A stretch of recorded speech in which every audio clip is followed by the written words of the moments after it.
Ateísmo é apenas não acreditar que Deus existe. Não tem nada a ver com política.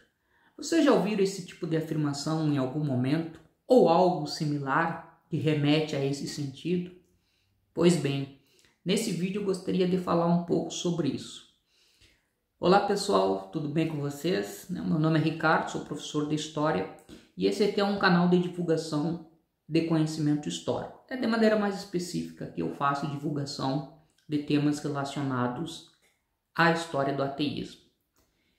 Então, pessoal, eu estava refletindo nos últimos dias, a partir de algumas postagens que eu vi, que também me remeteram, me fizeram lembrar de muitas manifestações que eu já vi na internet de pessoas ateias, dizendo que ateísmo é apenas não acreditar que Deus existe, que não tem nada a ver com política, ou também com qualquer outro tipo de assunto. Mas eu quero pensar aqui a questão da política. Bom, se for olhar a história do ateísmo, se for analisar, estudar a história do ateísmo, o que nós vamos perceber é que essa frase, ateísmo é apenas não acreditar em Deus, não tem nada a ver com política, ela não se sustenta. Na verdade, as relações entre ateísmo e política, elas são muito fortes e têm uma longa história. Veja só, quero mostrar um livro para vocês. Esse aqui, do historiador Tim Whitmersh, Lutando contra os Deuses, Ateísmo no Mundo Antigo. Por que eu estou mostrando esse livro aqui para vocês? O Tim Whitmersh ele faz um estudo sobre o ateísmo na Antiguidade Greco-Romana. E veja só, Grécia, século V antes da Era Comum. O que estava acontecendo naquele momento na Grécia? Era o processo de consolidação das cidades-estados, chamadas de polis, e a consolidação das cidades-estados estava fazendo também com que florescesse o ideal de democracia. Acho que Atenas aqui é a cidade símbolo desse processo. Então, a polis, pensada naquele momento como o espaço de convivência do coletivo, da comunidade, mas também o espaço onde as pessoas que faziam parte da polis tomavam as decisões sobre o destino da vida coletiva. Inclusive, de polis, do termo polis, vai derivar um outro termo que hoje nós conhecemos como política. E a ideia de política, então, como uma ideia de participar e tomar decisões na vida coletiva, levando em consideração o fato de que nós existimos e convivemos em comunidade. Então, essas ideias, essas noções de polis e de democracia, elas se consolidam e florescem no século V antes da Era Comum, na Grécia, e, como eu falei aqui, de maneira particular, na cidade de Atenas. É um exemplo bem significativo sobre isso. E é exatamente nesse momento, e aqui o Tim Whitmersh vai colocar, que se começa a falar sobre ateus. Se começa a falar sobre ateus como aqueles que negariam as divindades protetoras da cidade. Consequentemente, se falaria sobre ateus como aqueles que não demonstrariam um respeito e um comprometimento com os valores da polis e da família. Então, ou seja, no exato momento que nós temos o florescimento da ideia de democracia, ainda que no contexto grego a ideia de democracia seja um pouco diferente do que nós entendemos hoje, mas isso aí seria uma outra conversa, mas naquele momento de florescimento da ideia de democracia no espaço da polis, nós também temos a construção da ideia do ateu como uma figura ameaçadora aos ideais da polis e ameaçadora aos valores da polis e da família. Como aquela figura que nega, que não reconhece as divindades e não reconhece, como eu falei, os valores da polis. Então, a figura do ateu, ela é construída dentro do contexto grego como uma figura eminentemente política. É aquela que faz lembrar que existiriam pessoas que colocariam em xeque, que questionariam a sociedade da maneira como ela estava constituída. Lembrem-se de Sócrates.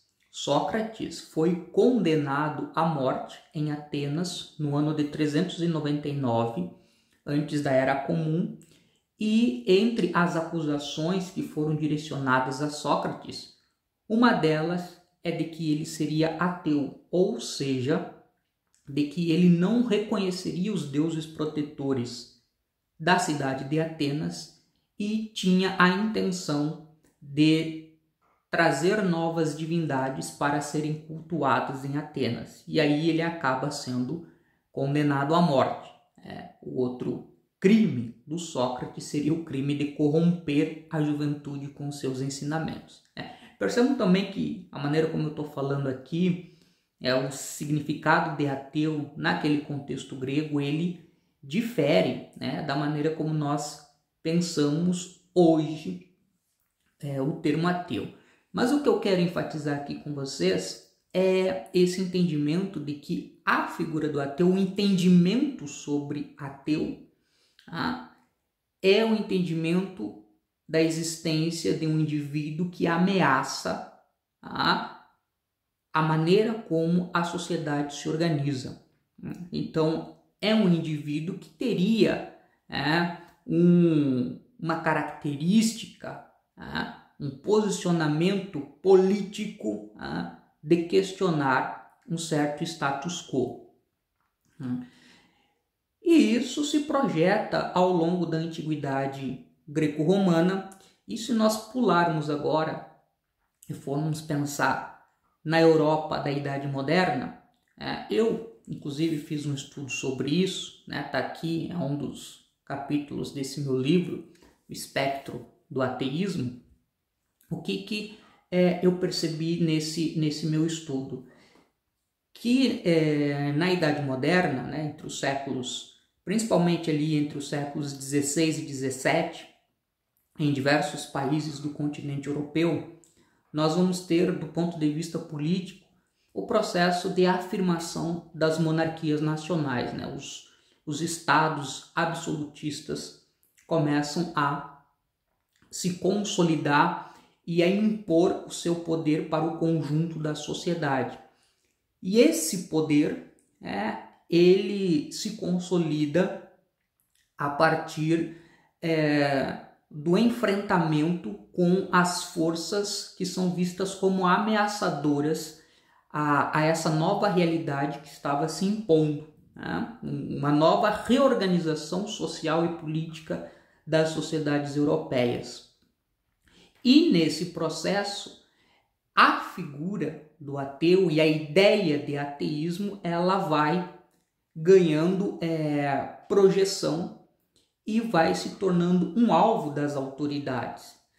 Na Europa, nós vamos encontrar, nos séculos 16 e 17, a criação gradativa de diversas leis contra heresias e afins, e nesse processo, leis que também serão direcionadas contra possíveis ateus vistos como figuras ameaçadoras àquela nova realidade.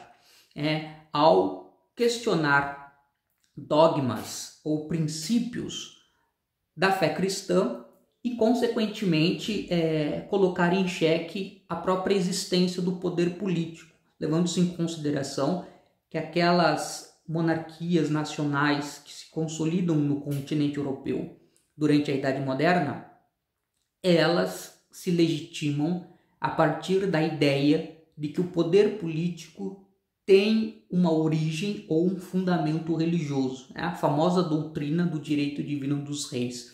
Então a figura do ateu é uma figura, digamos assim, numa expressão mais contemporânea, é uma figura subversiva, né? Porque acaba colocando em xeque. Então tem um componente político, né, de pensar, né, de ser visto como alguém que pensaria a realidade de uma maneira diferente, a organização da sociedade de uma maneira diferente. E se nós avançarmos para o século XVIII, já no contexto do iluminismo, aquela organização social e política, né, baseada no poder absolutista, numa sociedade estamental, hierárquica, que ela é entendida como uma criação divina e, consequentemente, ela deve ser respeitada e preservada. Então, esse modelo de sociedade, essa forma de pensar a sociedade europeia do antigo regime, ela vai ser questionada por alguns filósofos, né, identificados como filósofos iluministas. E haverá uma corrente, né, dentro do iluminismo que irá propor uma ruptura total com uma crença religiosa e vai se declarar ateia, né? Talvez um dos casos mais emblemáticos seja o do filósofo Barão de Holbach, que em 1770 ele publicou o livro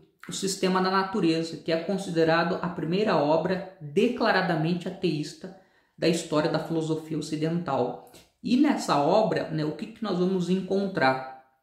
Uma visão de mundo não religiosa, tá?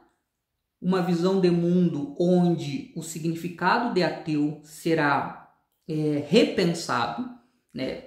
Retirando toda aquela carga preconceituosa que havia. O Barão de Holbach pensa a figura do ateu e a figura do ateísmo de uma forma positiva, e isso tem implicações.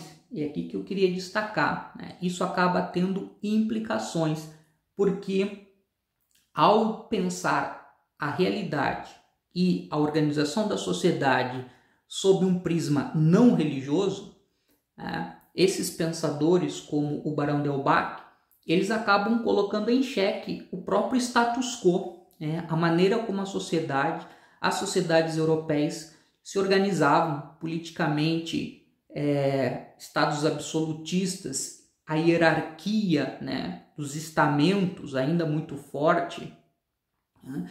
Então tudo isso é legitimado por visões de mundo religiosas. Bom, o ateísmo coloca em xeque. O ateísmo, então, ele se propõe politicamente, né, a repensar a comunidade, né, a maneira como aquela sociedade estava sendo organizada.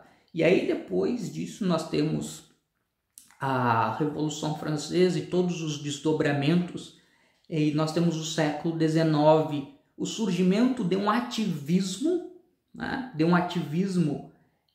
de viés secular e laico, né, onde muitas pessoas, como Ernestine Rose, nos Estados Unidos e na Inglaterra, vão se posicionar no espaço público, repensando as relações entre Estado e religião e repensando também qual o papel da religião na vida da comunidade.